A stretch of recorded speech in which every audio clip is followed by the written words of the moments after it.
uh, changes that are needed to achieve the SDGs by 2030.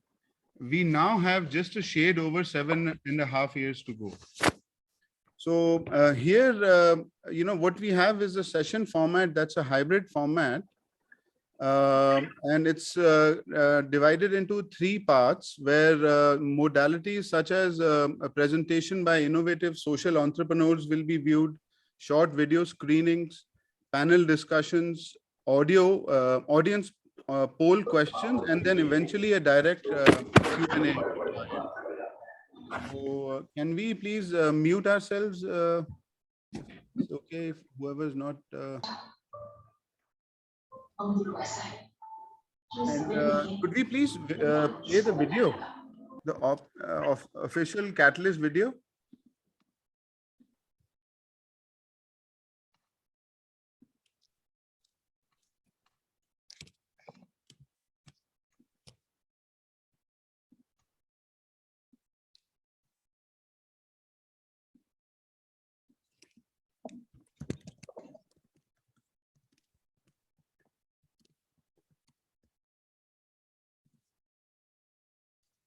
Hi, can you give it some volume, please?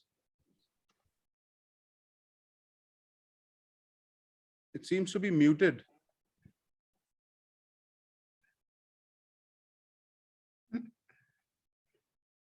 Julia, who's playing the video?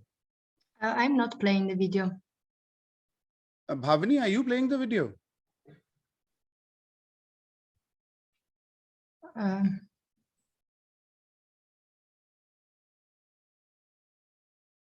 Hello. Who is playing the video, please? Can you play this from the beginning, whoever is playing this?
Okay, well, now we arrive at the question, why this panel and why now?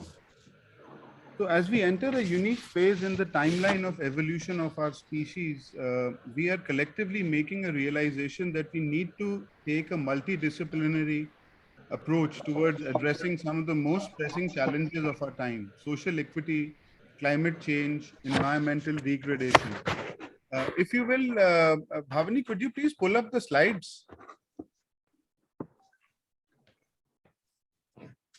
While there are no simple answers, just a realization that the most effective way to bring about systems change is to harness the power of the collective.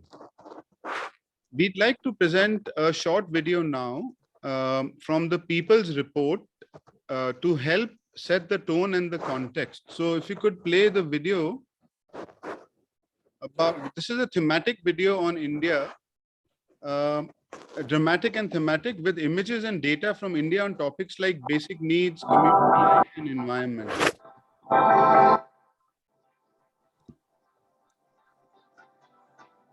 Could you please give it the volume?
Thank you so much, Bhavani.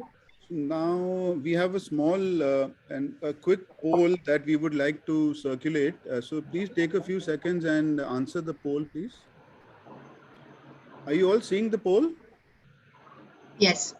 Okay. Yes. Please answer the poll.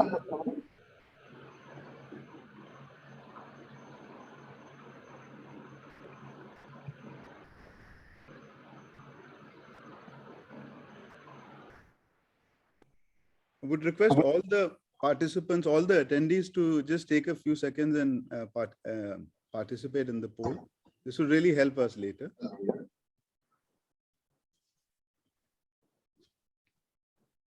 Gautam, I'm sorry to interrupt. Do you mind, do you have host abilities? Can you put the audio off for everyone?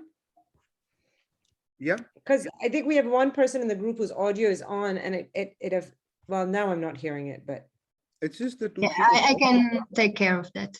So if Thank you you, see Julia. the poll results, 60% are in favor of social equity, 40 for climate change. Okay, so we'll move on. And if you could please pull up the slides, that would be a big help. There's a PDF called Final. So if you could just present that, we have some really interesting material there. And unfortunately, these tech issues don't ever leave us. So bear with us. If you could just go full screen on that, that would be wonderful. And just quickly, maybe go through the first few screens. So so now I'll be taking you through the session objectives. So we are meeting today, and this is essentially a part of the mandate that Catalyzing Change Week also sets out to accomplish, is to mobilize ways in which future collaborations will lead to developing action items that are needed to combine waste reduction model and the creative industry, especially looking at the arts, crafts, design, fashion, literature, and film industries around the world. Explore opportunities to leverage each other's expertise for the benefit of the industry, thereby supporting a sustainable circular economy. And lastly, to share concrete ways, if you could go to that screen, please, the objective screen. Just please go down a bit. Yeah, after this. Please go up. That's it. So a concrete way to re-energize the SDGs through connected initiatives to give business leaders, government, civil society, multilaterals, a clear picture of the different modes in which we are engaging with the circular economy. Now, if you could go to the host panel, please, the previous slide. Yeah. So we have with us today 5 interesting social enterprises. Music is playing. Could you please mute that? Okay. Sorry, I guess it's a first for everyone. So we have with us an interesting mix of 5 social enterprises today that are each combining the 5P framework: people, prosperity, planet, partnership, and peace. And they're combining this with the 3R approach, which essentially is reduce, reuse, and recycle in interesting ways. So please join me in welcoming, and this is the short intro. Each participant will elaborate on what they're doing later on in the presentation. Anita Ahuja, Ashoka Fellow and Founder, Conserve India. Deborah Johnson, Operational Excellence, Piece by Piece International. Bhavini Parekh, Founder and CEO, Bunko Junko. Richa Pant, Founder, Harmony Inc. And yours truly, Gautam Malik, Founder and Chief Architect of Meaningful Design Foundation.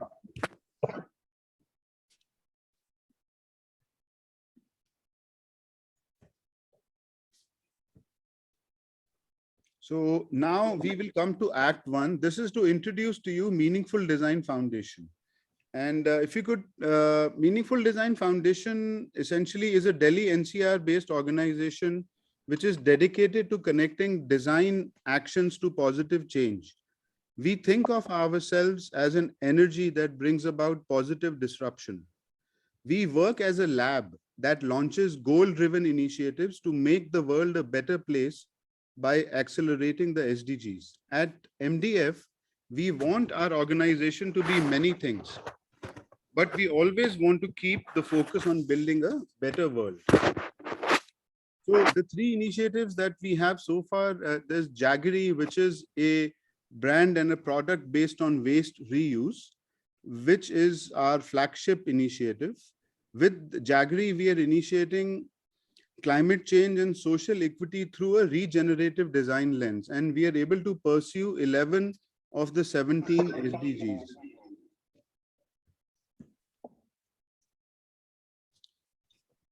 Now, after Jaggery, there's the Great Reset. This is the ecosystem building initiative of ours, which is based on common concerns shared by upcyclers from around the world. Then we come to Earth Fighting For, which is our media production and sustainable consultancy, and dedicated to solving problems the world over at pro bono or next to like minimum kind of service models. So now we have entered the space where we'll be elaborating on, if you could go to the next slide, each of the above initiatives through the three different acts that we had mentioned in the beginning. Next slide, please.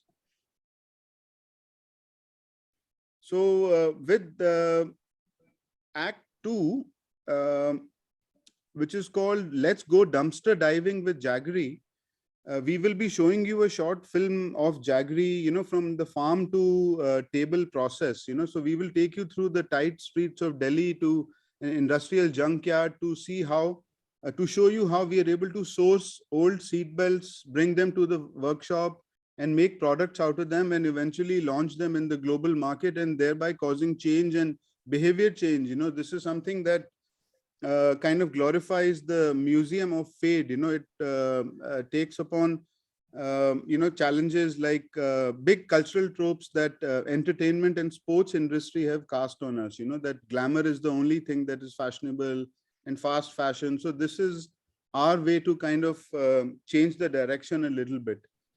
So Bhavani, if you could please play the video. It's called Jaggery Doc Trailer.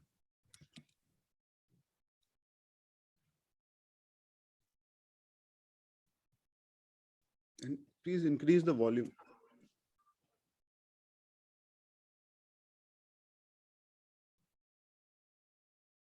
Did you download it?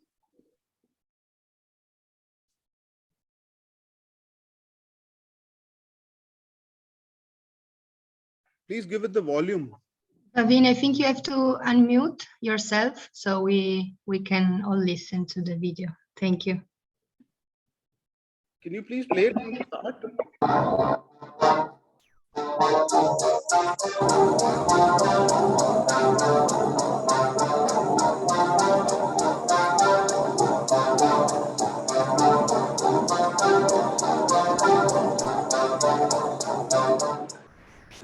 When we founded the company in 2015, sustainability wasn't a fashionable buzzword as it now is. Some of the key issues that we are trying to solve for with Jaggery are climate change, social equity, and we do this through a regenerative design lens. So what this means is that हम ऐसी कुछ कड़ियाँ जोड़ते हैं जो कि हमारे Indian ecosystem में शुरू से ही रही हैं. For instance the concept of जुगाड़, जैसे जो पुरानी चीज़ें हैं उनको हम एक नई लाइफ दें.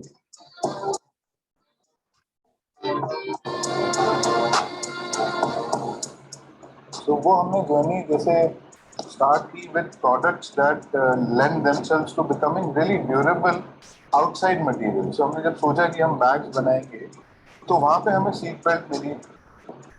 तो उस सीट बेल्ट को हम क्या करते हैं, कलेक्ट करते हैं और सीट बेल्ट को हम अपने वर्कशॉप पे लेके आते हैं, जो कि कई बार काफ़ी घिसी हुई हालत में होती है. उसको हम क्लीन करते हैं और उसको फिर हम ड्राइंग बोर्ड पे लेके आते हैं. And we combine seat belts and multiples. और बड़ा पैनल बनाने के लिए हमें उसको deconstruct करना पड़ता है. And we have to often join seat belts, as quilt. फिर एक आइडेंटिफाई करते हैं कि किस टेम्पलेट में किस पैटर्न में ये अच्छी तरह फिट होगा. ये करने के बाद then our fabrication team is the champion of this process. So this entire process is called upcycling, repurposing, rescuing. So and this is a part of a circular design ideology. और अलग-अलग जगह हम लोग अपने प्रोजेक्ट्स को launch करने की कोशिश करते हैं through different collections. We try and make products, which are usable for many people. For example, college students, the people going to office, ladies going to grocery shopping. We managed to divert around 10,500 kilometers of car seat belts from the landfills of Delhi NCR. Imagine the impact we would have if like-minded organizations from around the world were to join our cause. Wouldn't we be able to leave a greener world for our next generation?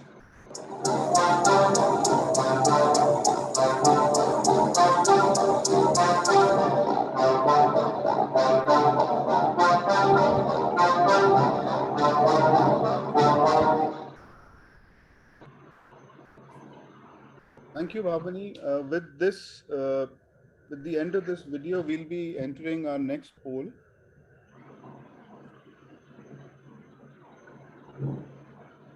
So please take a second and answer this question. Based on what you just saw, the sourcing trip, would you like to see more such videos exploring sourcing from, the different materials that we offer, cargo bells, bouncy castle, kantha, and some of the other creative materials that we upcycle into bags?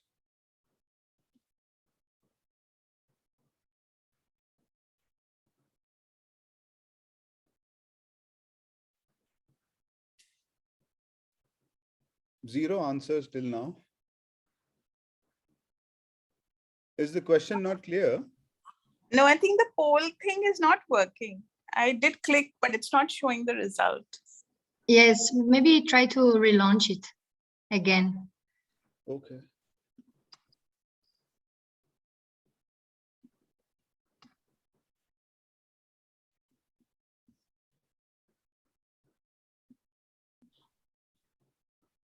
%15% participated.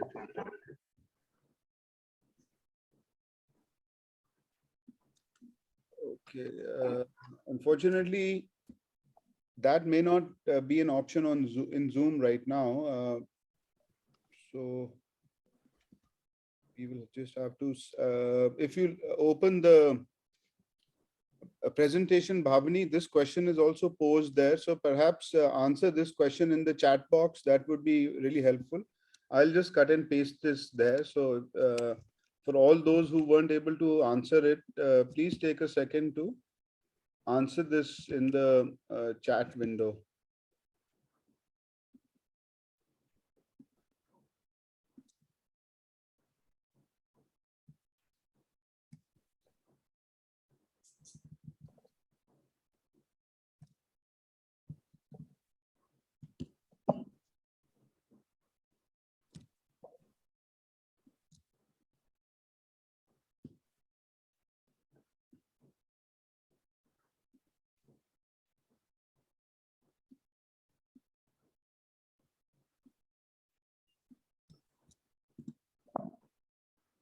Okay, we can answer that later. So we'll move on with the presentation. If you could please go to the next slide.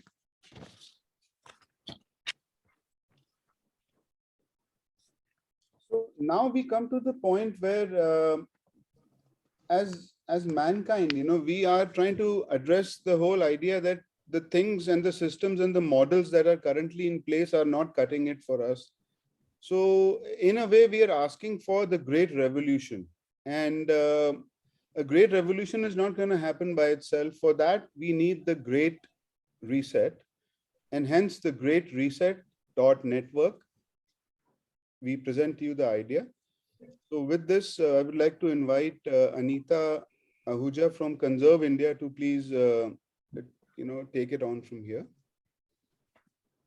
Thank you, Gautam. So first is the presentation or the video? Yeah, first is the presentation, whichever way you want to go. Yeah, Okay, video fine. we'll watch after the presentation. Let's look at the presentation. Sure. So just can you put it on the first slide? Yeah, if you could put on It the shows first the slide. plastic bags. We basically are trying, and for many years, creating a counter model to the mainstream model.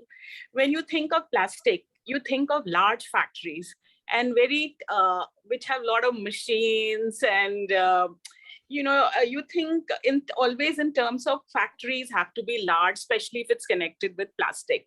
Our counter model is that we can create micro factories in the community workshops and collect the plastic that's lying on the streets and creating employment mainly for women and who come in that waste picker block.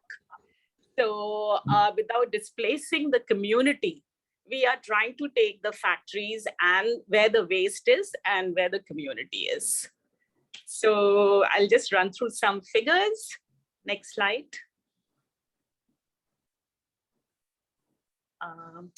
So we know this is a bit about plastic bags, which you all must be knowing. So I can move to the next slide. This is some of the products we made. Just one slide before you got a glimpse of it. And our training methodology, which I was trying to explain earlier, is very simple. We collect plastic bags, sort them in color-wise, in texture, in density. Once it's segregated, we wash it, hang it to dry, and then we have a very simple machine in which we kind of fuse the plastic bags together and create these wonderful designs. Then it goes to another group who are good at stitching. And since it's a very leather-like material, we need power machines, the swing machines. And then they're made into a variety of products. So we make handbags, footwear. We also can make outer garments. And I mean, the list is endless of what we can do. And we have been largely exporting them. We did launch our retail brand called Lifafa in the India Fashion Week 4 years back. And we did get quite a lot of attention. And many brand ambassadors like Shah Rukh Khan's daughter and others were willing to take part because plastic is very emotive in India and it attracts attention. But unfortunately, because of COVID, we kind of stopped the retail brand, but we continue with the wholesale model. We are a fair trade company and members of World Fair Trade Organization. And yes, so we also one step that we want to move. Can we have the next slide, please? We constantly not only believe in innovating in plastic, but also in textile. Like now we are fusing polyester textile scrap between the plastic sheets.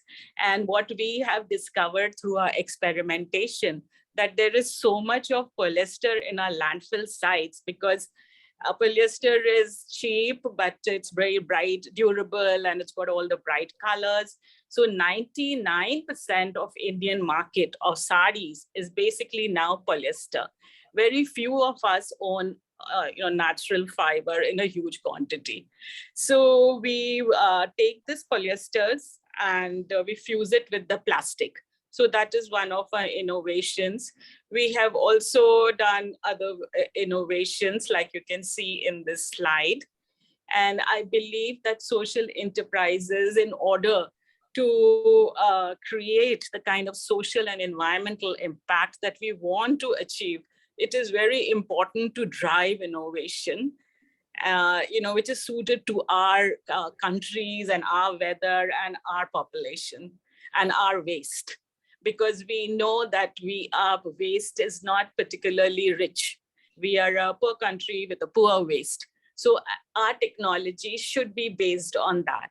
if we try and imitate the technologies just because they worked very well in other countries, it's may not be very successful, because living in a developing country, you have advantages and you have disadvantages. So yes, I'm very happy. I have limited time, so I'm running fast, but I'll be happy to answer any questions later about any of our innovations. And I think that's the last slide, is it? No, Next there's slide. some more. This is the team. This is the team that we have. And so yes, I'll be happy to take questions whenever Gautam is, done. We'll get Yeah, to so I think that's all from my side, and I look forward to interacting with you all more. Thank you. Oh, we can see the video. Yeah.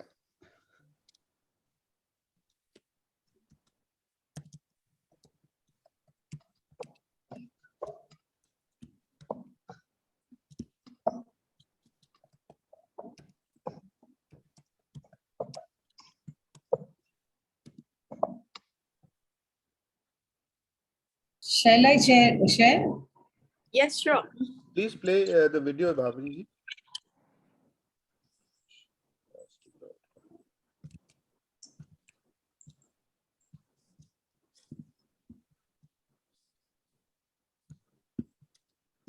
This one?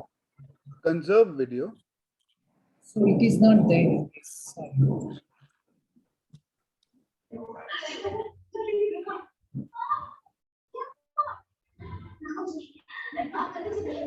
So all right, it can be played later. Don't worry. Okay, well, we will move to the next part. Then we'll play the video. We'll figure out the tech issues, and hopefully we'll have time to. It's a very short video. I'll send the link again, and we'll play it. So we'll, in the meanwhile, run the third poll. And Yeah, Gautam, it is started. no, this is their slide. No, sorry. No worries, no worries. It's fine. So if you could, so can you see the poll? Is the poll visible to one and all? Yes. Yes. I don't see the question.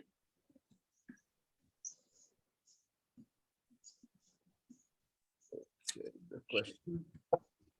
Yes, we can see the options, yes and no, but not the question. Maybe you can just tell us loud the question and we answer. Yeah, let's do that. So would you like to participate in helping the great reset.network come to life? You know, the points that Anita had mentioned, you know, we are a poor country from, and our waste is also poor. You know, those are really interesting points. And I feel that, you know, there are many other countries, not just in the global south, but in, you know, the global north as well, that are working in their silos. So I think there is an urgent need to bring everybody together. So if you feel that you agree with the great reset.network, then please answer your question in the chat box.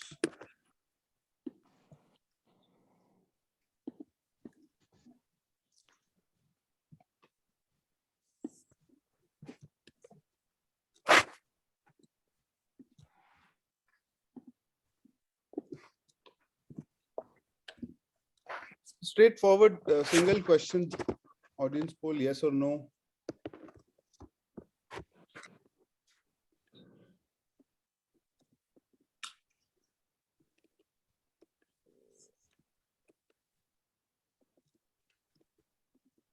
Thank you so much. Now we will move to the next part.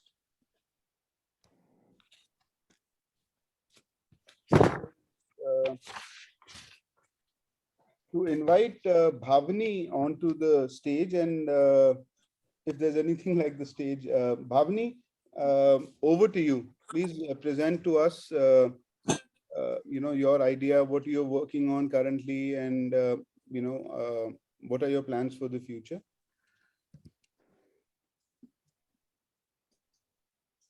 So Bhavani, there's a presentation.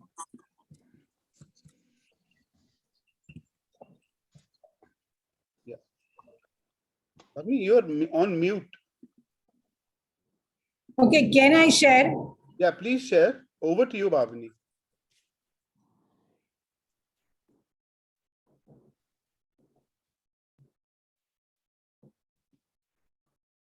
So time-wise, we are running fine, so we have 10 minutes ahead. We are. Let's see, guys, first of all, little glance about Bunko Junko.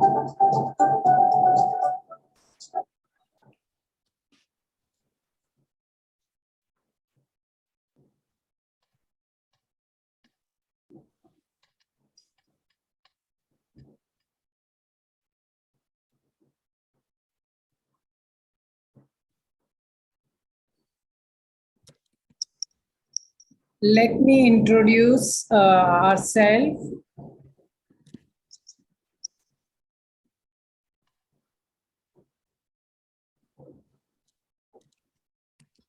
I can screen share, Bhavini, if you prefer. Yeah, yes, please.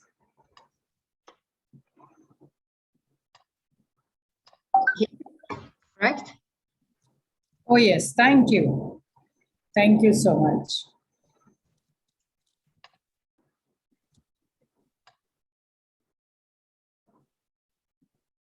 One sec.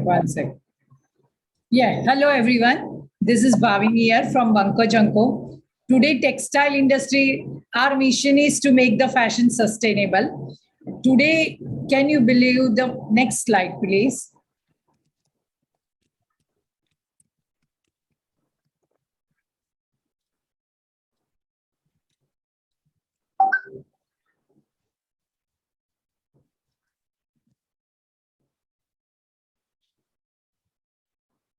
Yes.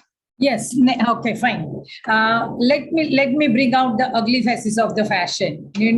Something meant to make a human pretty, actually making the earth ugly.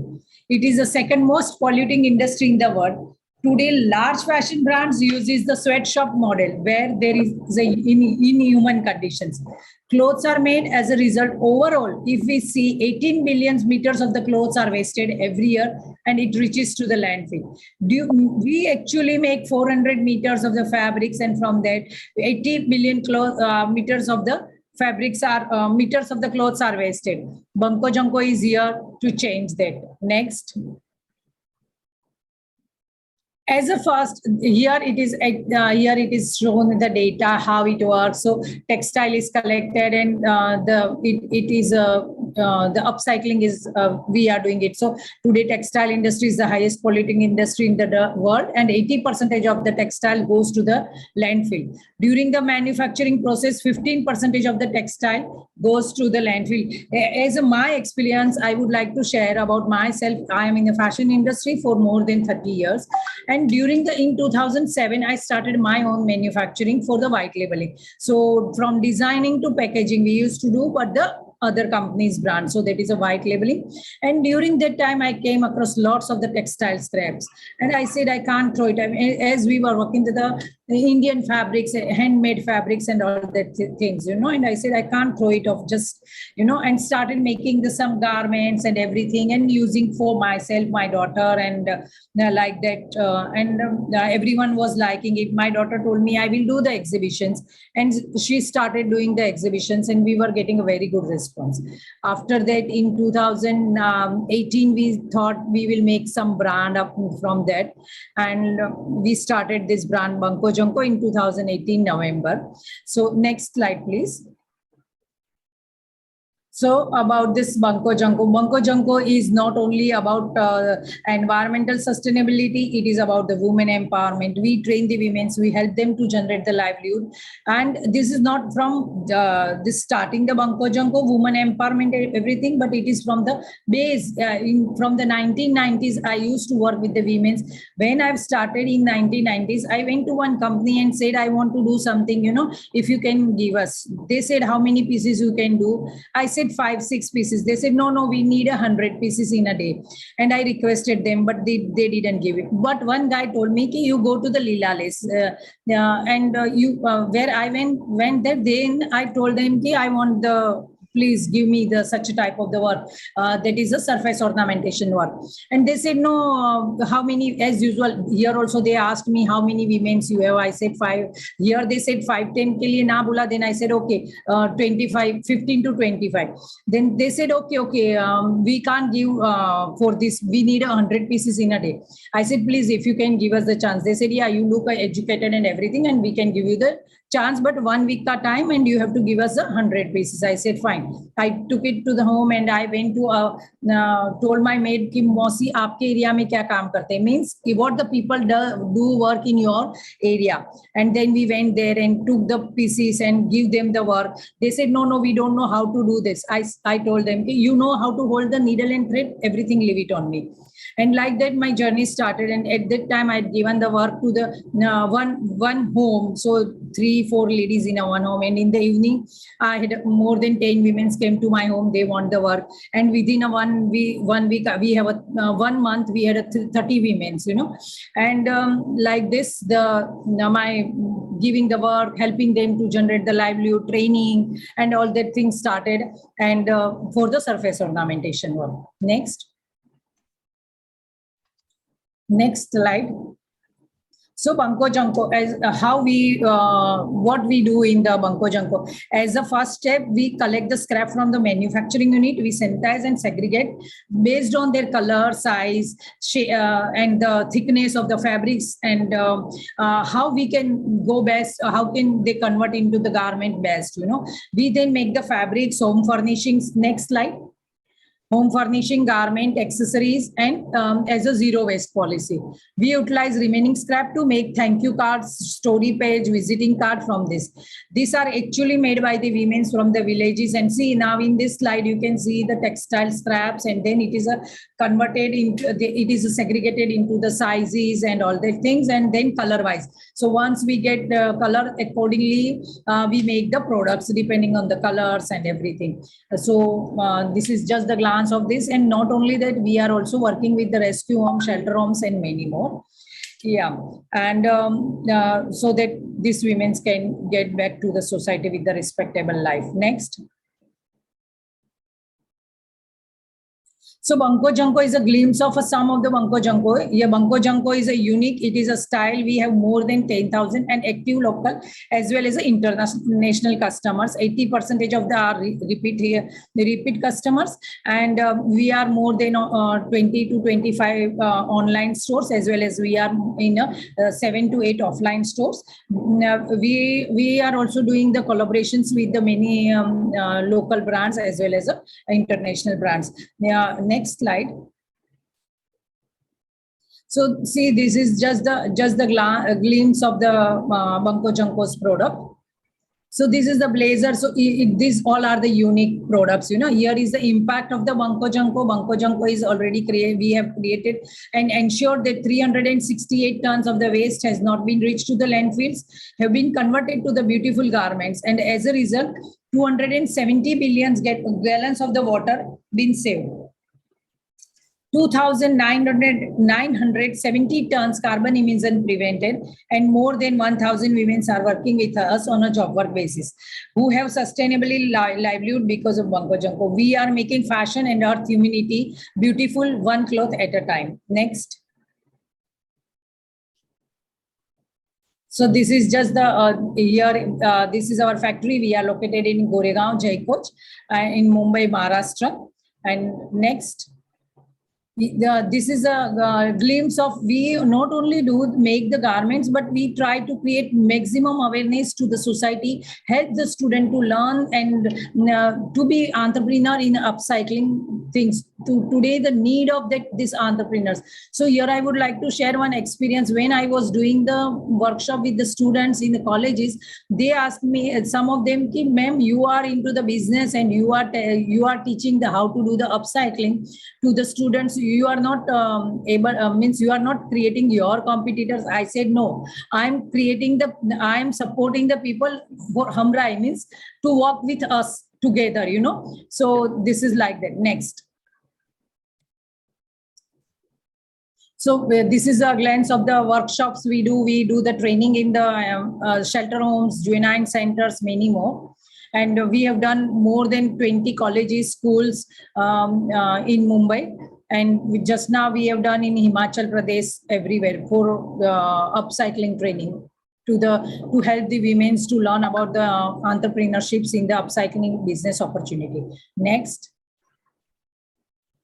This is a few glance of our awards media. We got very recognitions from the visa, and they have all over the India 3 women were selected. From that we were one of them, and yeah, Satya Finance and many more. We have got more than 100 of awards, and we were featured in CNBC, Your Story, Times of India, Economic Times, and more than 100 of newspapers. Yeah, we have done the collaborations with the Aviskar Group for their linear sustainability events, then Vivekanand sustainability events, then we had done with the Aditya Birla Groups and many more.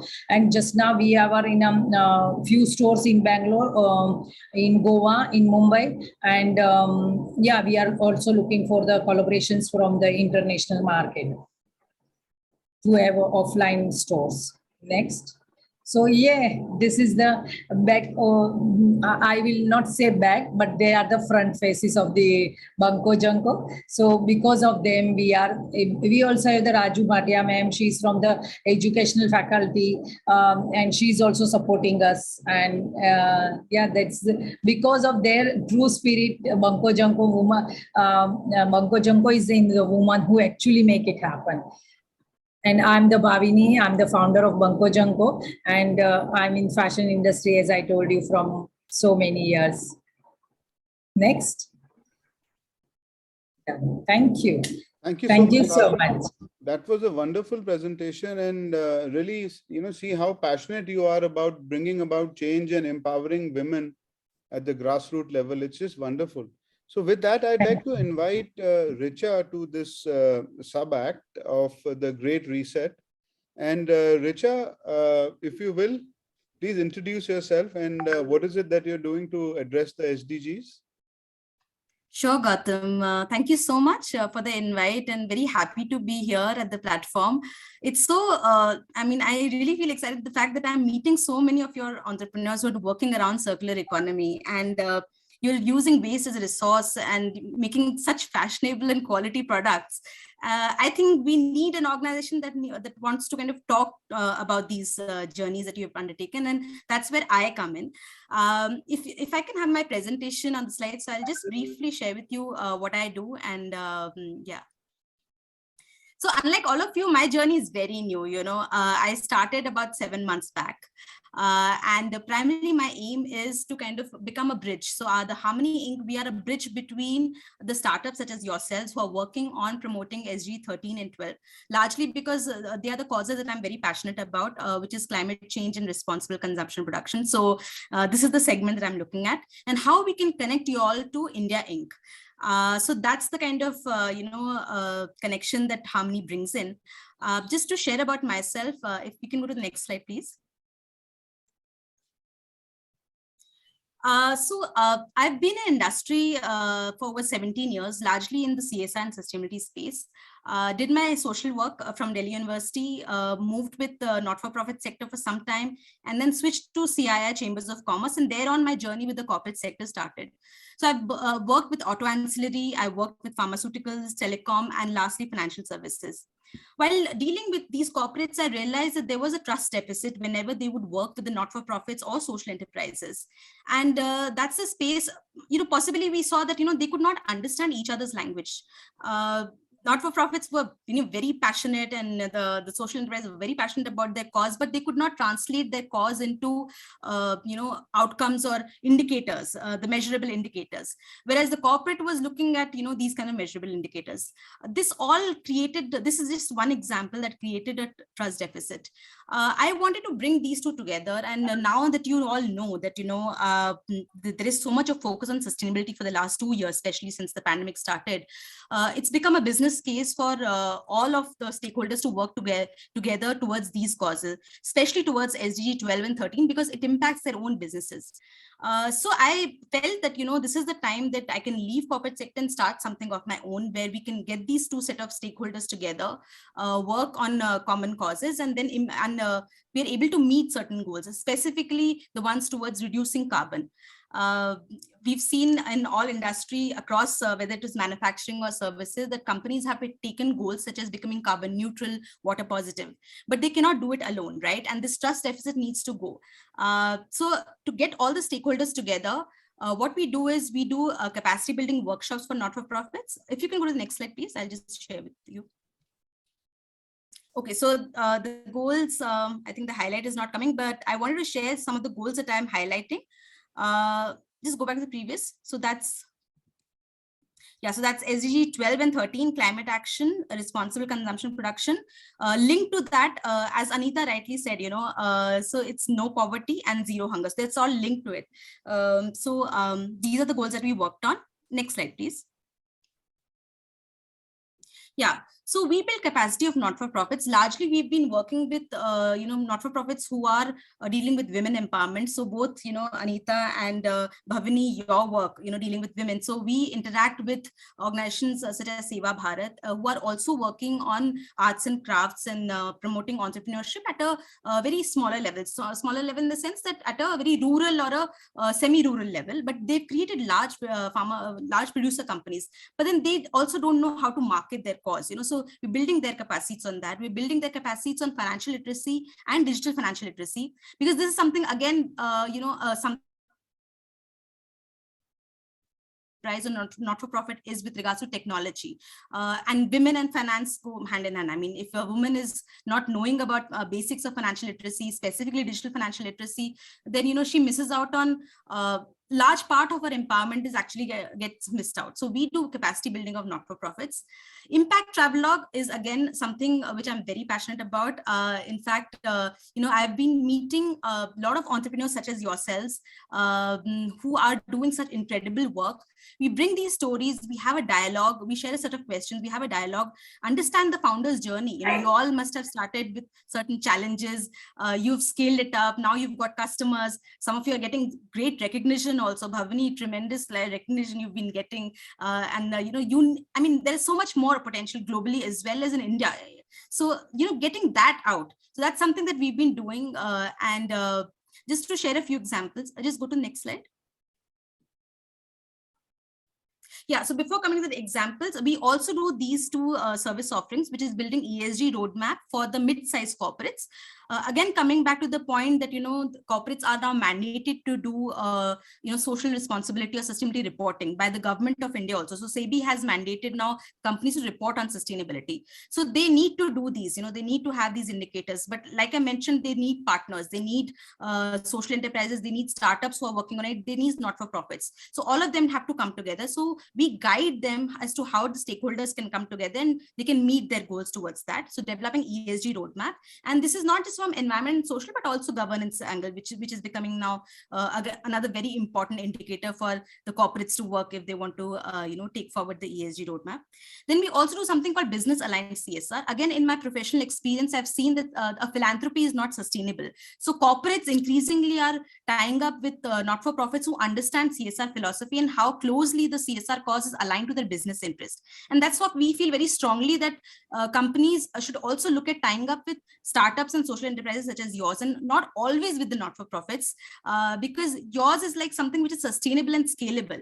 Whereas, and this is not to say that not-for-profits, you know, anyway, I'm denigrating that, but one needs to look at solutions which are sustainable and scalable, and that's what corporate mindset is all about. So Ministry of Corporate Affairs is now looking at, you know, making those amendments on the CSR law and looking at how startups and social enterprises can also benefit from it. The only hitch right now is that, you know, if you want grants, it has to route through an education institute. So for example, if you have an incubator running in IIT, or if you have an accelerator running in, you know, any of the academia, then you can get the grants. But right now, all these now under consideration, that how can, you know, CSR grants can be leveraged towards startups. So that's called business aligned CSR, and that's what we are advocating as well. Please go to the next slide.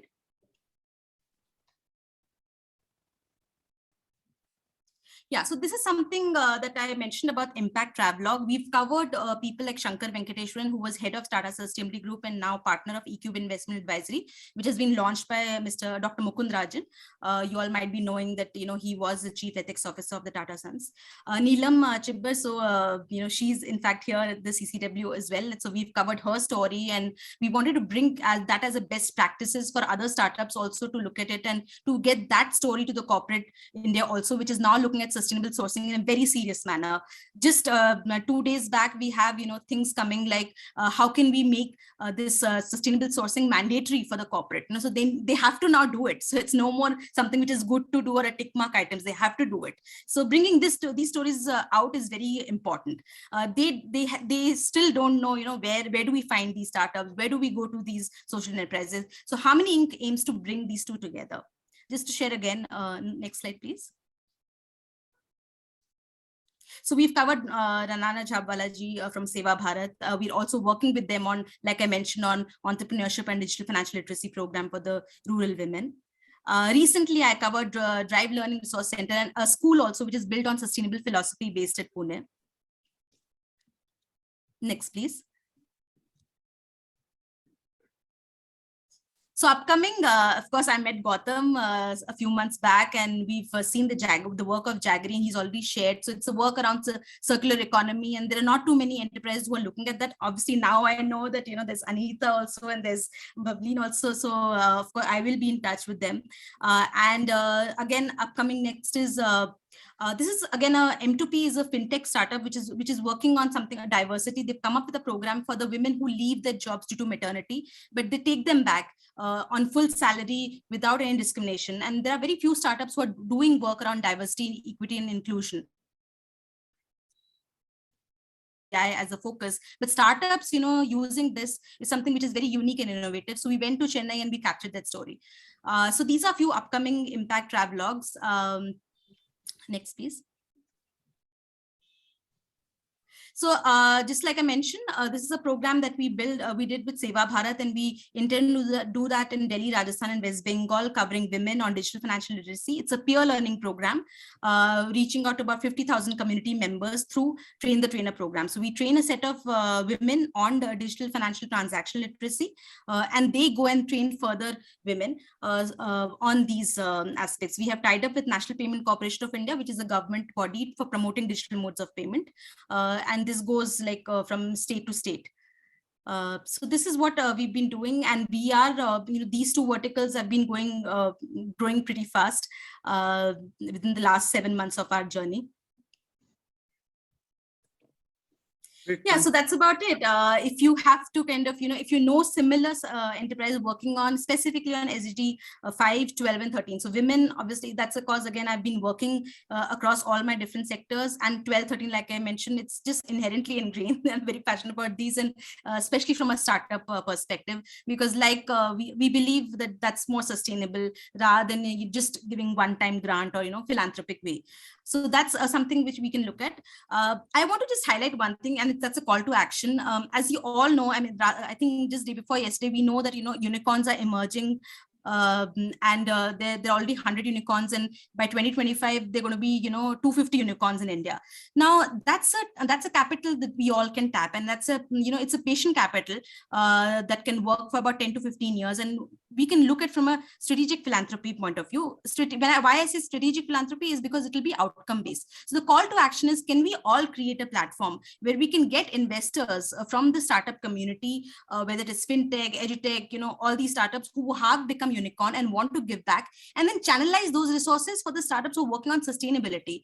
Why I'm saying again startups is because these people believe not just in pure donation or one-time check. It's not like CSR, typical CSR that the government of India is looking at. They want to kind of give it to startups such as themselves who are working on sustainability issues. So can we create a platform like that? So that's my call to action, and I leave the floor open for discussion, and of course with permission from Gautam.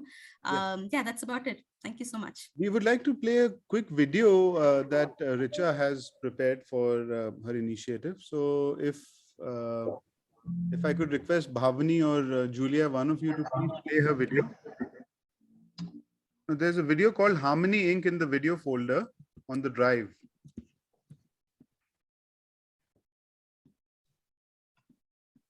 Are you able to view it?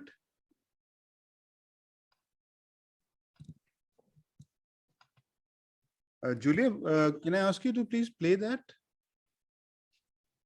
Yes. It's an intro video, Gautam. Is this an intro I video? found it.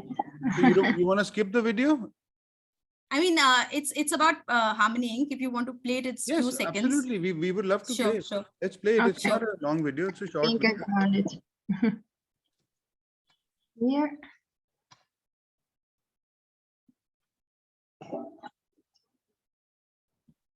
If you could bump the volume, please.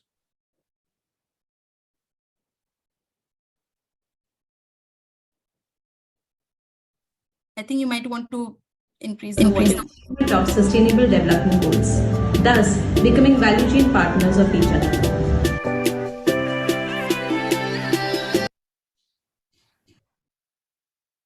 Only I the hope. last bit is audible, but we get the point. You know, I think it talks about essentially what you've already elaborated on, and that was a wonderful presentation, Richa. Thank you so much for taking our time to participate in this event and making CCW a small success. Thank you so much, Gautam. Happy to be here. participating in it. So we will now move to yet another poll, and I hope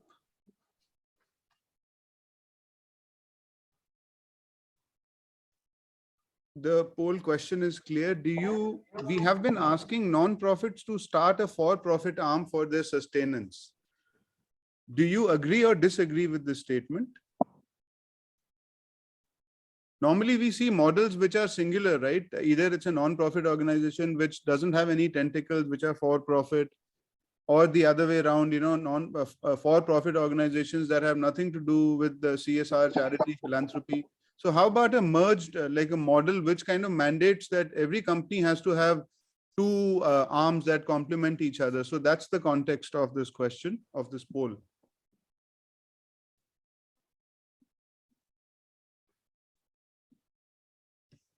Do you see the question? Yes.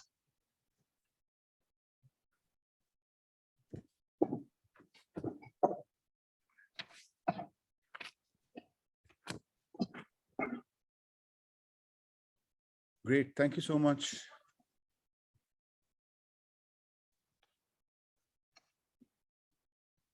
Okay, with that, we are now entering sub-act 2.3, which is Earth Fighting For. And Earth Fighting For is the sustainability consultancy and media production vertical that we've been working on, you know, at Meaningful Design Foundation. And, you know, through this, we've managed to enable a few partnerships with like-minded organizations around the world. And we would like to conduct a story sharing session on the topic of impact measurement, qualitative impact measurement with our partner stateside, Piece by Piece International. So with that, I'd like to invite Deborah Johnson from Piece by Piece to, you know, please take it away. Hello, everyone. It's a pleasure to be here. Thank you so much, Gautam, for hosting this and inviting us. I think it's such a great to follow up Richa, because I think we're very connected. And also I agree with her statement initially of this is just such a great opportunity for myself, for us. I mean, all of us are starting figuring out what each other are doing and how much alignment we have and the future partnerships. So welcome everyone. My name is Deborah Johnson. I am Director of Operations at Piece by Piece International. We are located in Silicon Valley in California in the US, and we are in the corporate gifting business. So we're corporate gifting that promotes peace. And what do we mean by that? Well, we believe that corporate gifting can catalyze positive change in the world. A recent study actually published in Forbes magazine estimated that in the US, about $240 billion is spent every year on corporate gifts. I mean, I found that hard to believe at the beginning. Now imagine if 5% of that, nearly 5 billion, was spent in socially and environmentally responsible ways. So Piece by Piece International was founded by Laurie Pastrone in 2017. And her real idea was that companies have the power to change the world through their purchasing power. And she decided that the corporate gifting was the area in which we could really mobilize. And I think as we move on, you will start to see kind of the interesting area that corporate gifting is and how it can kind of do a communication education piece in addition to obviously connecting companies with partners and many social enterprises around the world. I want to just add here, I really like the way Richa at Harmony, I think what we have in common is we are also a bridge to, between impact seekers, in this case, companies, and the creators. And I like that analogy you made. So the idea is we help corporations demonstrate their commitment to social and environmental impact through their gifting. We partner now with over 40 artisan enterprises that are in the US and also globally. And one of which is Jaggery, Gautam's enterprise, which is, just fantastic and exciting. And our goal is to benefit underserved communities in the US and around the world. And our gifts, basically, there are two things that we really look for is we need to find companies and enterprises that make unique, beautiful gifts that are made often. We also look for partners that are, what we call our planet partners that are making products that have traceable, upcycled, recycled, and organic materials too. But the second piece, apart from finding gifts that people, companies would want to give, it's also to find enterprises that are having impact. They're providing a road to self-reliance for underserved communities. So if we could get on to the next slide, I would like to share with you. This is not a live video, so this is supposed to be a video. Would it be possible to show the video now? Yes. Could I please request Julia to play the piece by piece video? Yes, sure. Is it in the folder always? Yes, it's in the folder titled videos, and it's called Piece by Piece International.mp4. Piece by Piece International. Okay. Okay, just a second. Here. Are you able to see my screen? Yep. Thank you so much.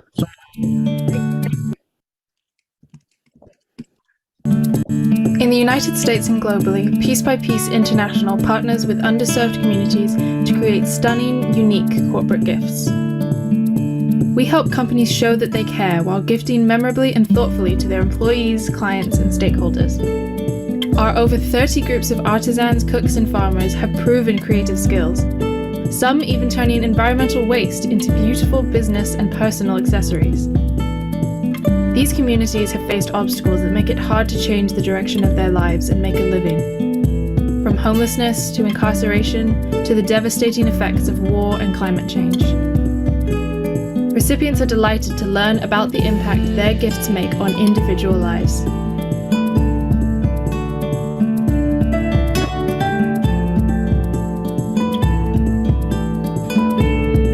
Join us on what is sure to be a meaningful and memorable way for you to give, while you provide thousands of hours of living wage work to communities who are working hard to lift themselves up.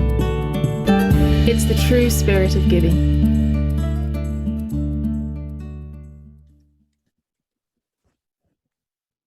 Thank you for that. So if we could come to the next slide.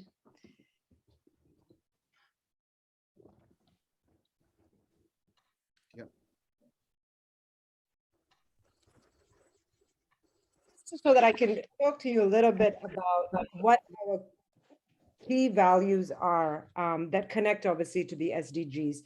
We tend to seek out, so we're committed to addressing a number of SDGs, and that is because the SDGs that we commit to kind of depends also on the partners that we connect with. But we have four fundamental, areas, values, basically. Our goal is to develop a more sustainable world and connect corporations with finding gifts that are committed to that too. So we call these basically what our planet partners. The idea of creating jobs for underserved communities is fundamental to everything. So these are all really connected. A big focus for us is empowering women, and that is absolutely connected with creating jobs. I don't think I need to explain to this audience, your interest in the Sustainable Development Goals. It's clear that everything has a connection to each other, but we do tend to focus, especially it is a big thing when we find women-led, focused partners. It tends to be a big. And then there is the other element of equity in education. Again, we're really seeking partners, creators, makers that are trying to basically uplift underserved communities, but that have a goal, a long-term view about how to sustain that. And often that is through education, it's through skills training, it's through financial literacy, all those things that I think many of you are already familiar and understand. The key is to connect companies to these groups. So if you could follow with the next slide. One of the things companies really want to know is impact, right? Is how, as I think even Richa, alluded, they want to have impact, but they need data to show that. But overall, piece by piece, we're really excited. In the few years, we have grown quite a bit. Our impact is now, 500 plus master artisans' lives impacted by purchases from clients, 35 nonprofit partners. That's in 2021.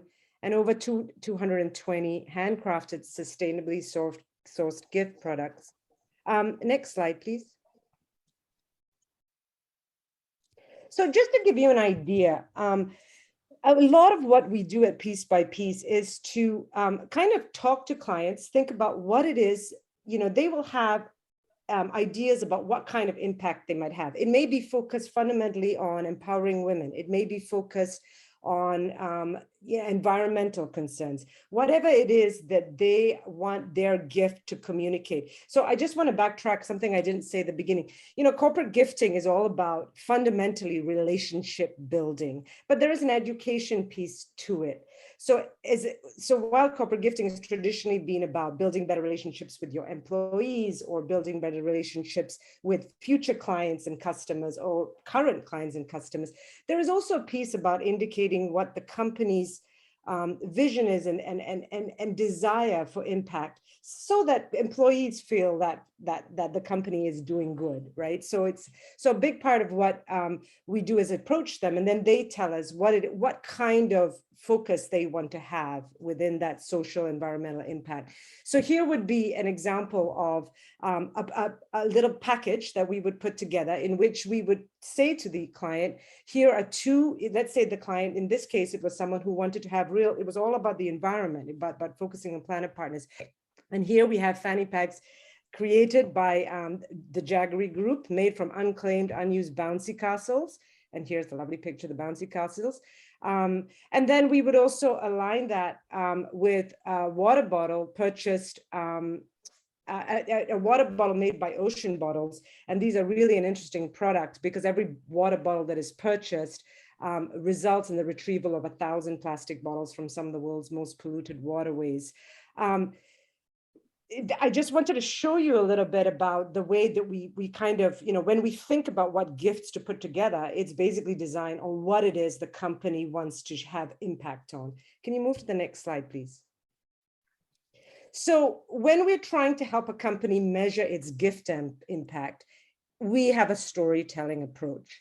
And companies want to tell their story and they want to show impact, but we also want the people that are receiving those gifts to feel that impact. So the way I think about, we basically go for a qualitative method and a quantitative method. The qualitative is basically with every gift a recipient receives, they'll have a story card. They will potentially, depending on the event, they may have been shown videos about how the journey, a little bit about how Jaggery showed the journey of the production journey of this gift. There will be photos that have been associated with it. I just want to point out that with the qualitative methods, the idea is that relationship, that connection, that ability to create empathy between the maker and the recipient. Because often we find that is that education piece, that piece that actually gets people to think, oh, wow, gifting actually has an impact. I had an impact just by choosing to, buy this gift versus this gift. And they start to realize the potentials for upcycled products. But they also have a story behind that. They have this connection with the maker, which is extremely powerful. We found. Then there's the quantitative method. That's more for the companies. They want to know how many hours will work. They want to know the waste collected. What were the education opportunities provided? Often that is what a company needs to be able to say, hey, we're going to work with these partners again because we look good, because we can say that we've satisfied these ESGs. So we try to tackle both. Next slide, please. So here's one of the ways we tell the story. This is more the qualitative side.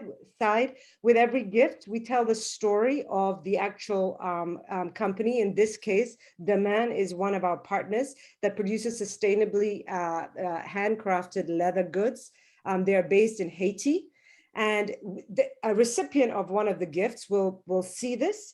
They will get an idea of where the gift comes from. They will also meet the person that made that gift.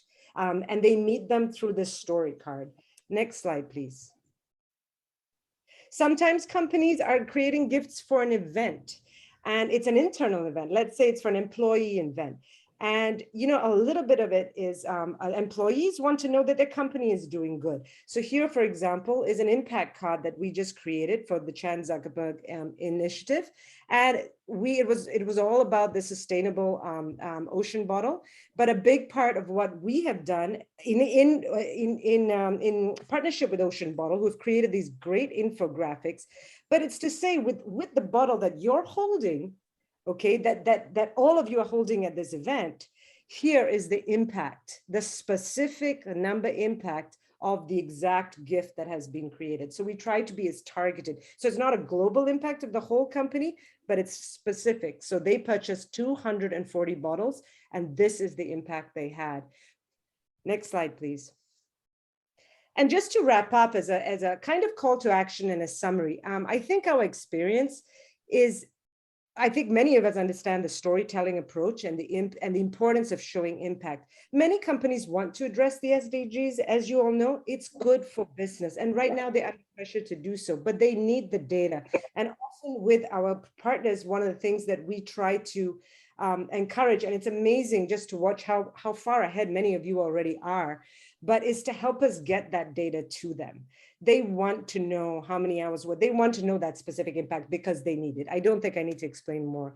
The important thing is companies do have tremendous purchasing power, and it is amazing how much of that power comes in their gifting too.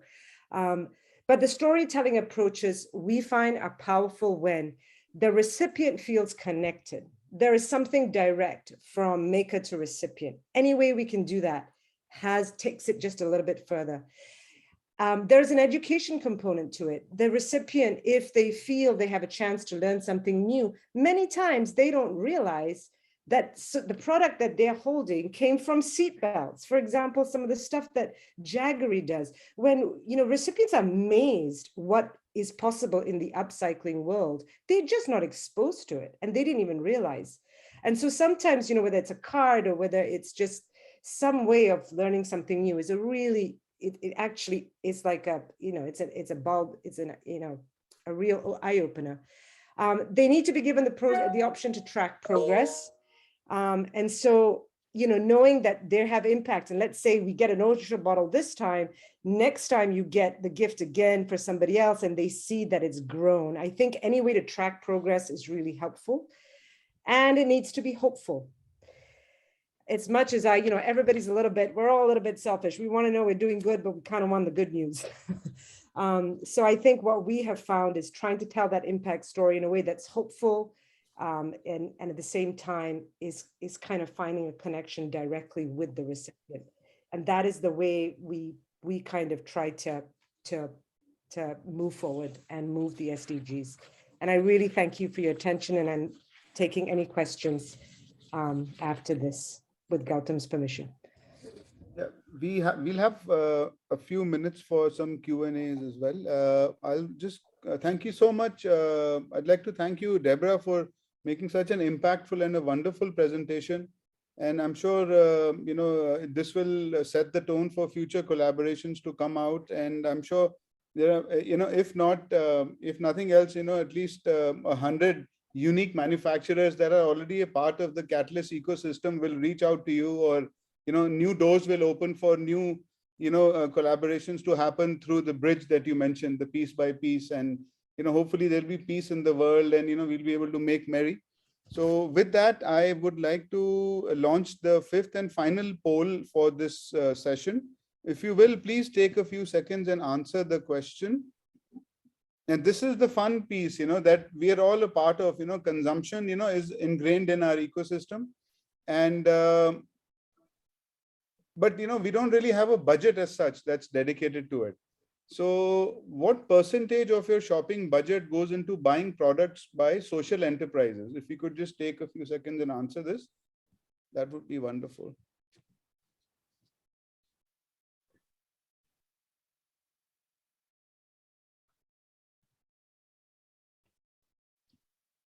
Great, thank you so much.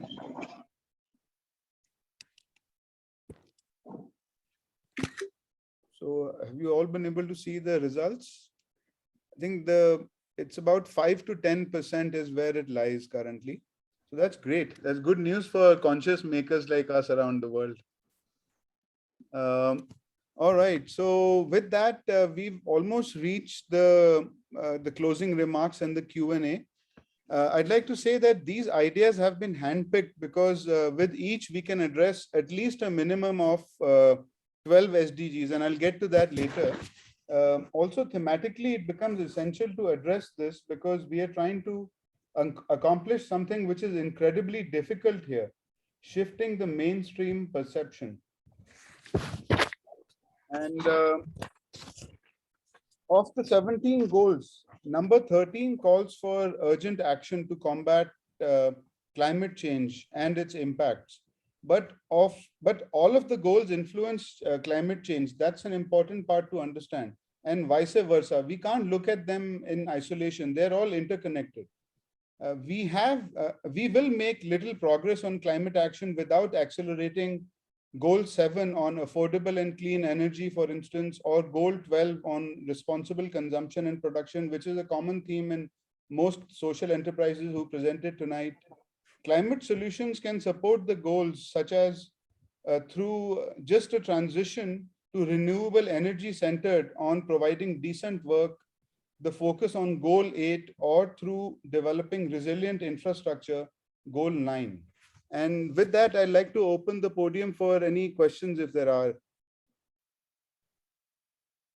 So please feel free to ask your questions in the chat box, or just raise a hand, or just go ahead and ask the question unannounced, whichever way works for you.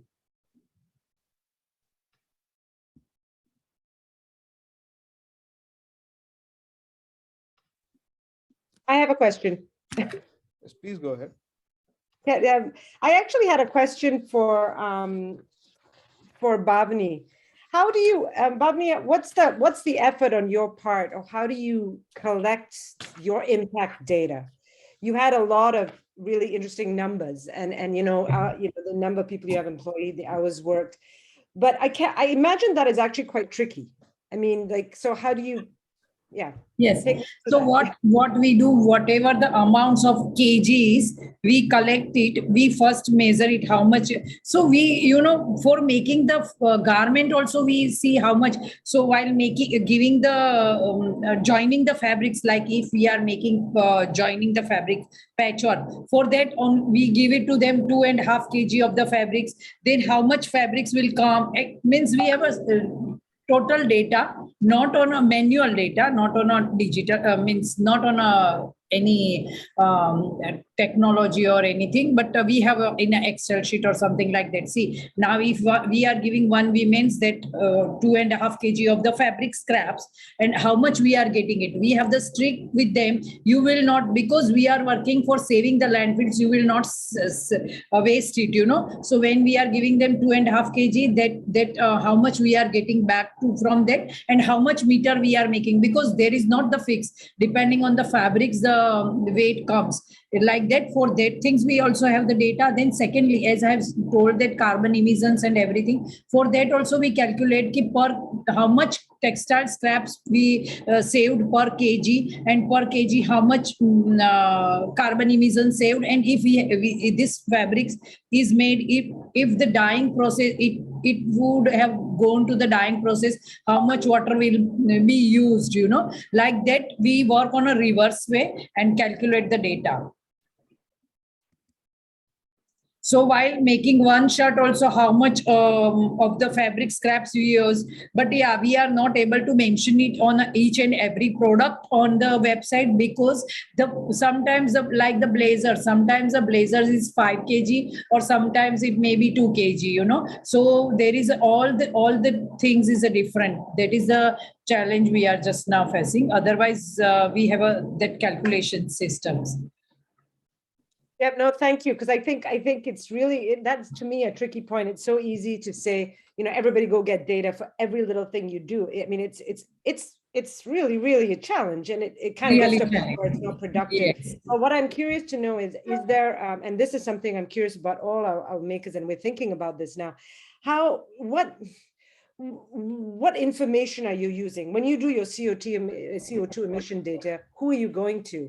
It's kind of like, what data, what website are you going to plug that detail in? I mean, CO2 calculations. For that, I will share the website.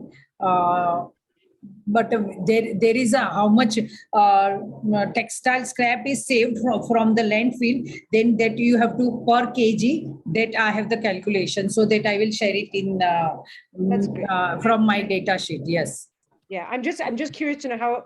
Yes, I would love anyone wants any. Yeah, no, definitely. This is very interesting. I also learned, So there are many sites also for the carbon emission saving and all that things, but that was not working out for me. And so we have worked on searching on a Google and how that will be benefit to us. And accordingly, we have find it out. Thank you. Thank you. Are there any other questions at this time? For any of the participants?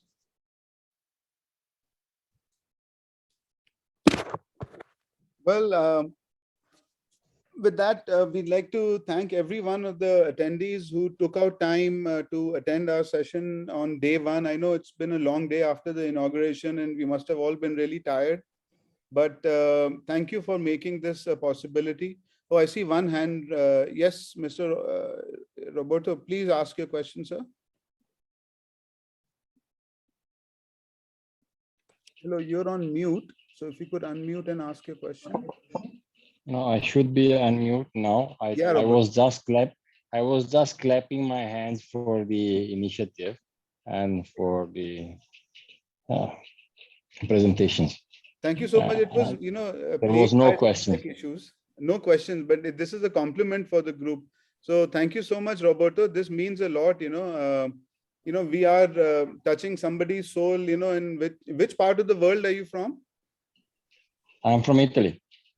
Oh, thank you, Roberto. Thank you so much. So our message is reaching out to different parts of the world, and that is essentially the message of Catalyst 2030 and CCW. We are exactly on time, 11 p.m. And with that, I think I'd like to end the meeting. Thank you, Julia, for facilitating it. You're a lifesaver. If it was just for me, this would have bombed. I wasn't able to work the tech. Thank you, Bhavani, for again, being the other lifesaver. So if it wasn't for the two of you, this wouldn't have been possible. And Rita, thanks, Anita, for such a wonderful presentation. Just one thing, we have Anita's video accessible. If you are not up to anything, I would request that we watch Anita's video, which was something that got left. So that video is in the drive. If you can allow for some emergent phenomenon to happen, that would be lovely. So we could look at Anita's video. It's a wonderful video of plastic waste and how she is collaborating with Bollywood and, creating interesting, it's in videos. Conserve India. Conserve India. It's in the videos. Yes. Please go to the videos folder. I'm here. Yeah. So there'll be a video called Conserve. This one, the second row. Second row, second item. Yeah.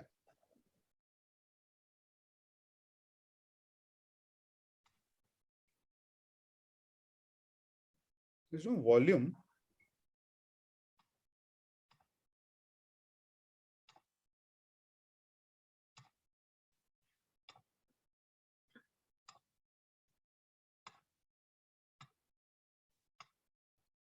Well, we're going to be uploading these on a YouTube channel. If anybody is interested to revisit any of the videos, that will also be a possibility. And we will share this link. Unfortunately, the video isn't working. The sound isn't working, Julia. So, Bhavini, try to unmute yourself. Maybe it works from your computer.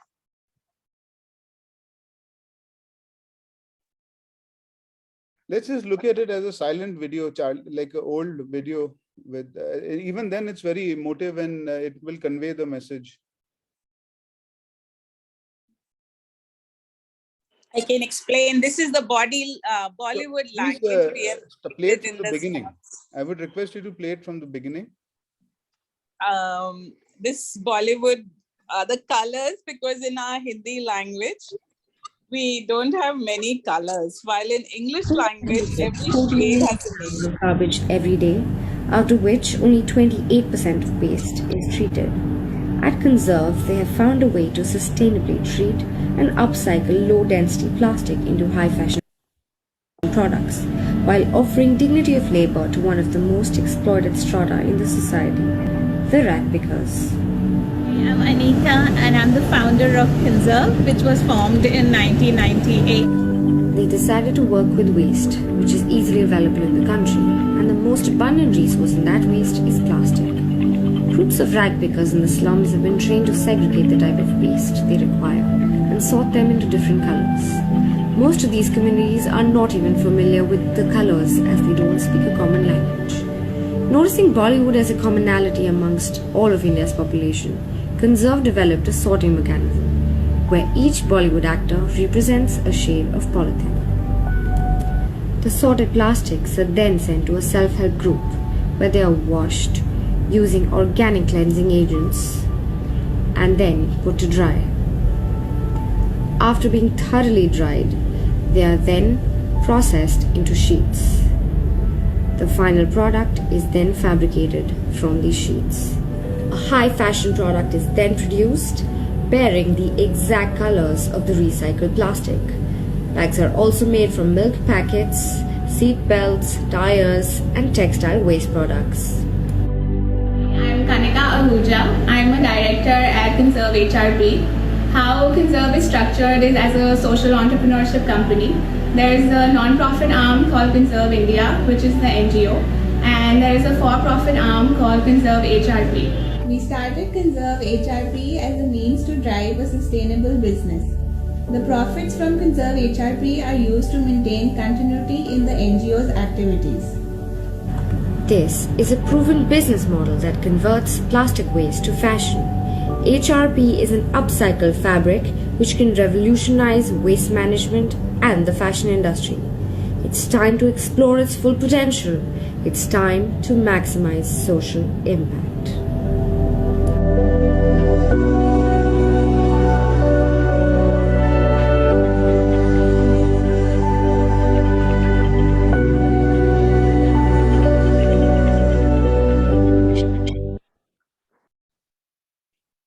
Alrighty, so this is the time of the final goodbye for the night. We'll see you in future events at the CCW. It's an event-packed week, so please sign up for whatever you like, and see you there. Bye-bye.